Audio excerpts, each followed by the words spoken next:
The front door was ajar, a sliver of moonlight slicing through the gap like a blade. My keys slipped from my hand, clattering on the hardwood, the sound swallowed by the pulse hammering in my ears. I stood frozen in the foyer of our home. Our home, the one we'd built over 15 years, with its creaky oak stairs and the kitchen table where we'd laughed over burnt casseroles. The air was wrong tonight, thick with a scent I didn't recognize, something sharp, like citrus and leather, not Sarah's usual lavender.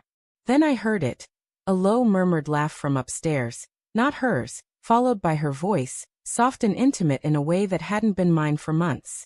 I climbed the stairs, each step a betrayal of my own denial. My chest burned, not with anger yet, but with a desperate hope that I'd misunderstood. Maybe it was the TV. Maybe a friend. My mind churned through excuses, each one flimsier than the last. The bedroom door was cracked open, and through the gap, I saw them. Sarah, my wife, her hair spilling over a stranger's shoulder, his hands tracing the curve of her spine. My world tilted, the edges blurring like a smeared photograph. I didn't scream.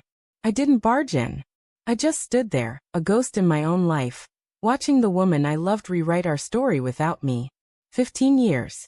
We'd met at a dive bar, her spilling cheap wine on my shoes, laughing so hard she snorted. I'd proposed on a rainy pier, her shivering under my coat as she said yes. We'd fought over money, over my late nights at the firm, over her endless art projects that cluttered the garage. But we'd always found our way back, until now. The signs had been there, hadn't they? Her late nights at the gallery, the way her phone glowed in her hand at 2 a.m., her sudden distance, like she was orbiting a star I couldn't see. I'd told myself it was stress, her new exhibit, anything but this. I backed away, my breath shallow, and left the house. The night air stung my face as I drove aimlessly, the city lights smearing into streaks of neon. I wanted to hate her, to let rage consume the ache. But all I felt was a hollow grief, like I'd been carved out from the inside. I pulled into a motel lot, the neon sign buzzing like my thoughts. Why hadn't she told me? Was I not enough? Had I ever been? The questions clawed at me, each one a fresh wound. I didn't sleep that night, just stared at the cracked ceiling, replaying every moment I might have missed, every lie I'd swallowed. Morning came, gray and heavy. I couldn't go back. Not yet. Instead, I called my brother, Mark, and told him everything in a voice that didn't sound like mine. Just leave, Tom, he said, his tone sharp with the kind of clarity I lacked. You don't owe her a confrontation. So I did. I vanished. Quit my job with a single email, packed a bag, and drove north until the city was a memory. I rented a cabin in Maine, surrounded by pines that whispered in the wind, their needles carpeting the earth like a warning to tread lightly. I didn't tell anyone where I was, not even Mark. My phone stayed off, Sarah's missed calls piling up like debts I'd never pay. Days bled into weeks. I worked odd jobs, chopping wood, fixing boats, my hands growing calloused, my heart less so. I'd lie awake imagining her with him, whoever he was. Was he funnier? Kinder? Did he make her laugh the way I used to? I wrote her letters I never sent, pages of anger and love and questions I'd never ask. I hated her for betraying me, hated myself for still loving her. The cabin's walls absorbed my silence, the lake outside reflecting a man I barely recognized. Gaunt, bearded, haunted. 2 years passed like a fever dream. I'd built a fragile peace, one that didn't flinch at her memory. Then one October evening, a knock shattered it. I opened the door, and there she was, Sarah, standing in the dusk, her coat dusted with pine needles, her eyes red-rimmed and searching.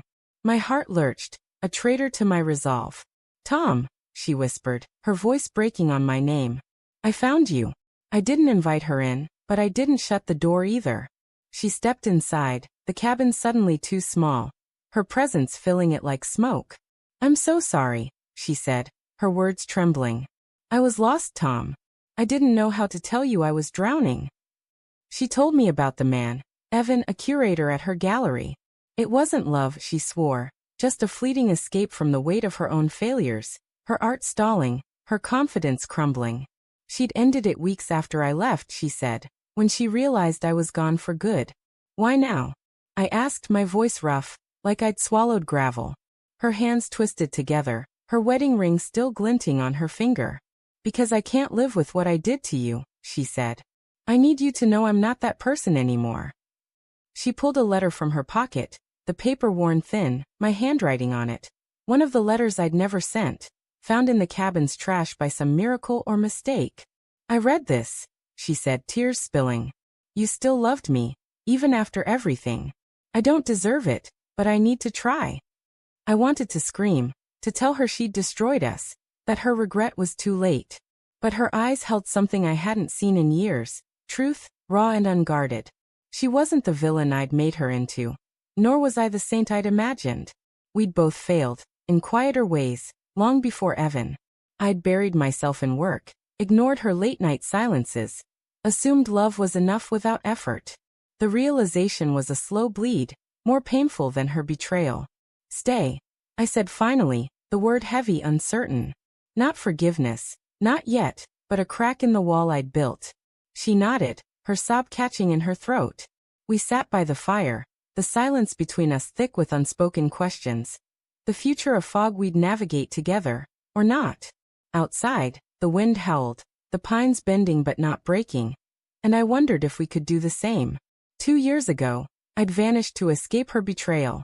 Now she'd found me, and the real betrayal was how we'd both let our love erode. Long before that night.